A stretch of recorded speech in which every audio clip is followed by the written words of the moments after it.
Hello everybody, I am Razorblade Mango, and I am here today to give my first impressions on Metal Gear Solid 5, The Phantom Pain. Yes, I did end up buying it, because it's Metal Gear, and I must play it. I must play it no matter what bullshit Konami is throwing into it in the form of microtransactions and the companion app and all this immersion breaking crap.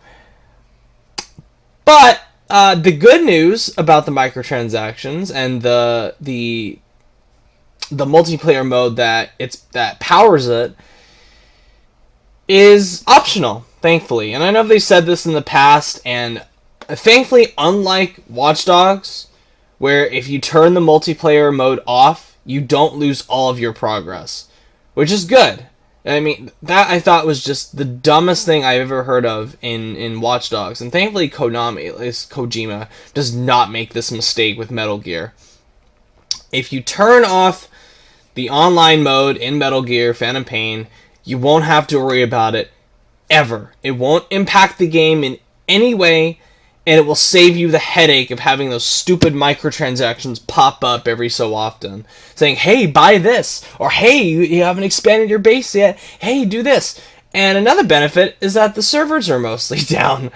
For the past few hours that I've been playing, I played a little bit when I got it last night, and I've been playing a little bit of it this morning.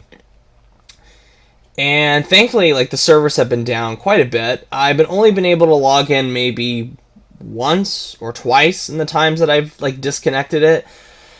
So, a little bit of a blessing in disguise that the servers are down, so you can't connect online to the stupid thing. Now, that might be a problem when Metal Gear Online launches, and you're gonna have trouble connecting to the server, but hopefully they will have fixed a lot of the problems with their servers, gotten their shit together, and we'll have a smooth launch into Metal Gear Online.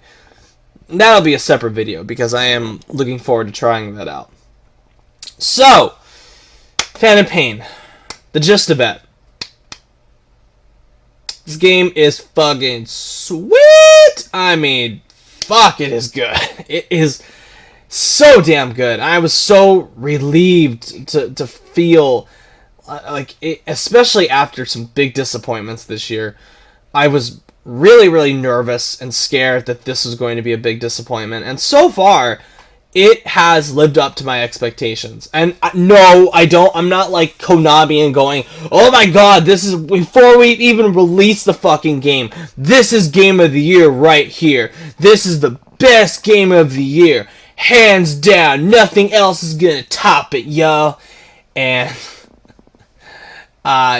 that I don't think is true, because so far I still think Bloodborne is better, and I still think Witcher 3 is better. And those are my top two of the Gears so far. So, and it's probably going to be really tough. It could top Bloodborne. I definitely could see that if it gets better as it goes along. But I don't know about Witcher 3, because Witcher 3 is oh my god, amazing. So, Metal Gear. The end of an era, and I've said this in the last video that I did about Metal Gear, is that, oddly enough, it does feel like the next big evolution in the series, because it feels like a completely different game, almost a completely different game from the past two, as far as mechanics go. And you can definitely see the evolution from, what started in the first one, moved on to 3, and then moved on to 4, and now we got this, a new era of Metal Gear.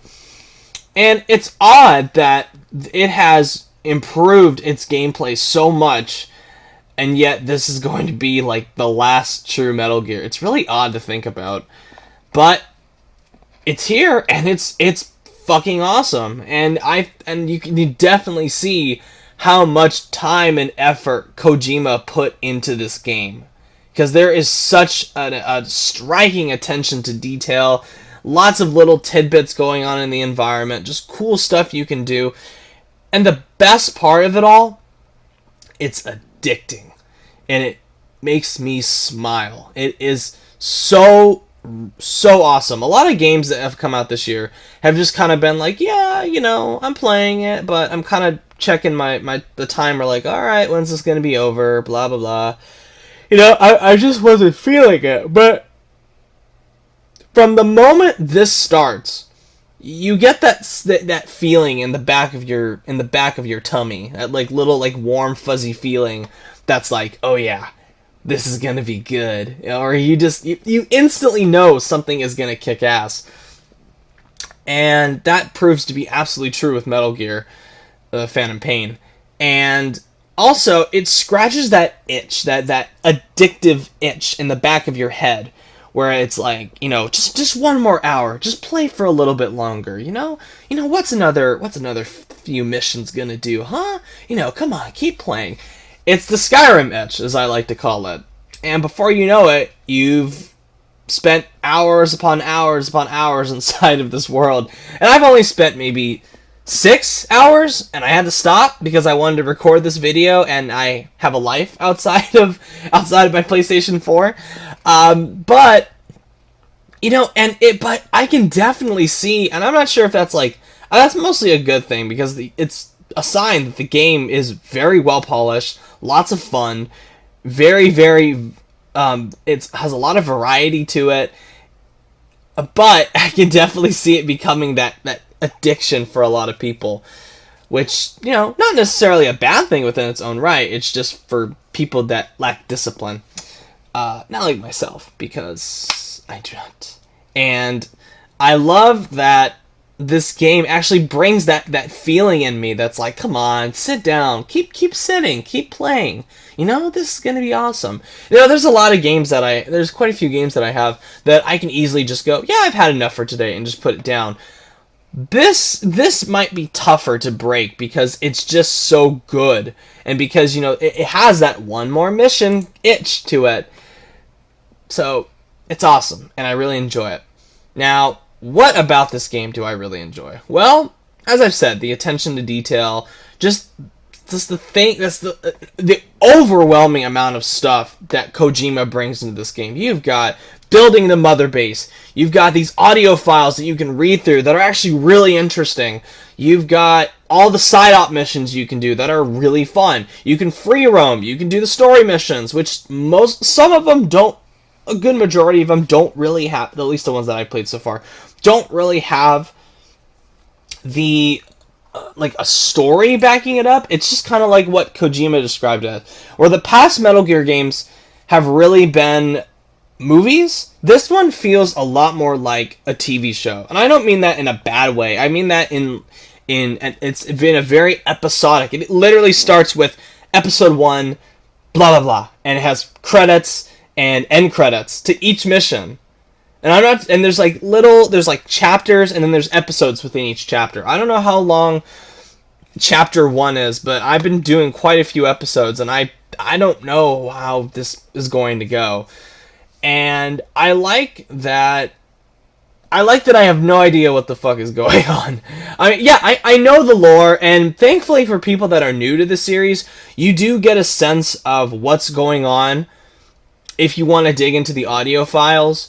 But for people that know more about the lore, like myself, or other people that I know that know way more than me, you're still going to be going, what the fuck? Just, what the fuck is going on? And I love that about this game. And I'm not going to spoil what happens in the beginning, but even though it's been shown in a ton of trailers, I'm not going to be a prick and say what's going on. But the beginning is like this, because I was worried. One of my biggest concerns about this game is that it was going to be so bloody and so graphic and so disturbing that it would take away from the weirdness and the tone, the goofy tone of it, that it blends so well together most of the time. And to my joy, it still is weird as shit. It just as weird as any of the other ones. It brings so many odd supernatural elements to it that it ends up feeling like a mature adult Saturday morning cartoon. That's the best way I can, and that's my highest compliment to Metal Gear. It feels like a Saturday morning cartoon for adults. A very, very overly complex Saturday morning cartoon for adults. And it's fun, even when it's super dark and super gory, and it definitely is that, especially at the beginning, where there is a ton of killing, ton of gore, ton of blood, and yet it still feels like a Metal Gear game from the past. It still has that signature tone, that signature spice to the recipe that Kojima is known for, the Kojima spice. So I will coin that term. It's the Kojima spice that he just sprinkles it a little bit in there, and it just makes the whole thing just awesome. And I love how like a lot of problems with open world games is that they can sometimes be so expansive and so huge that you just kind of get lost in it in a bad way, where everything starts to feel the same and there really is just nothing interesting to do. But the time that I've spent roaming around in the free world, in the open world in Metal Gear, I didn't feel that at all. I felt like there was quite a bit to do, lots to explore, lots to see. You can do outposts you can take on.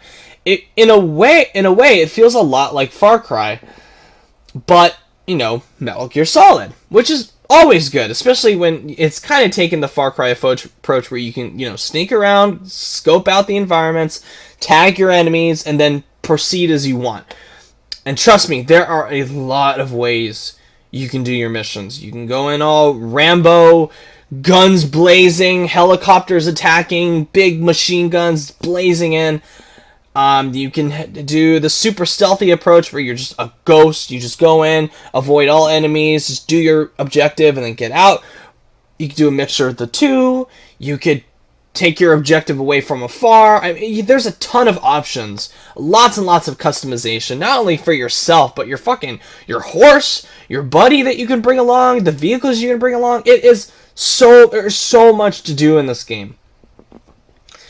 And the graphics. Oh my goodness. Now, a problem I think with the graphics is that I can kind of sort of tell that they held back a little bit because it's a cross-gen launch and they didn't want to expand it so much to where the last-gen versions would have a tough time keeping up with it. There's problems, there's some bugs in there that I've noticed, some glitches. Nothing game-breaking, though. The game hasn't crashed on me yet. I think a trade-off for it being only like 27 gigabytes, which is way lower than I expected, is that sometimes the load times can take forever, or it feels like forever. I mean, there was a point where I was loading just to the main menu from the game, and it took a good 3 minutes to load, and it was just this blank screen with this loading icon there, and it was like, I thought the game had froze, but no, it was just taking that long to load. So I guess there's that trade-off, because the game looks fucking gorgeous, and I'm not sure if it's at a consistent 60 FPS, but it looks great. It's definitely much higher than 30 frames per second, and it looks beautiful. The Fox engine has always been known to do amazing things, and this is just another example of that, along with Ground Zeroes and of course PT, and beautiful. Just beautiful. Yes, some trade-offs, some glitches, but gorgeous. Looks just as good as some of the other games out there that are only available on next gen. Not to the extreme of something like the upcoming Uncharted, which I think looks amazing, or I think even Arkham Knight looked a little bit better, but it looks great. And yeah, that's really all I gotta say about it so far for my first impressions. If my opinion changes dramatically, I'm definitely going to be coming back and talking about it. But yeah, I mean, if you've had any hesitation about buying this game, which to be fair, I don't blame you for, with a lot of shit that Konami's been doing recently, this game is worth your money.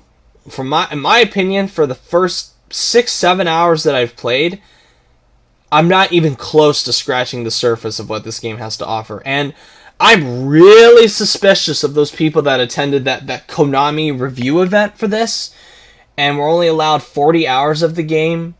and had to post a big complete review by that point, my suspicions are very highly raised for those reviews out there that were posted before this point. Because this game is fucking massive. And unless they sped through or they put on the chicken hat, which you'll see for yourself, then I don't know how they could have possibly reached a sufficient, final review point. I don't buy it. I think those reviews are a load of shit. I'm not saying they're wrong in their opinion the game is great. I'm just saying I don't think it's a well-researched, fully played review. I think they just rushed through it because there's no fucking way they could have gotten through this without rushing, without doing the side ops and doing all the customization, stuff like that. I doubt it. So anyway, thank you guys for watching. If I haven't made this clear, buy this game. Kicks ass. Thank you for watching. If you like what you see, subscribe. Let me know what you think about Phantom Pain. Have you played it already? Let me know what you think about it. And as always, thank you guys for watching. I might stream it later today. Maybe. Depends. And if I do, it's probably going to be around just 2 p.m. Pacific time, 2:30 p.m. Pacific time. So keep an eye out for that.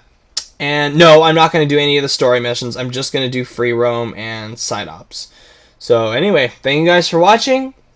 Have a good one.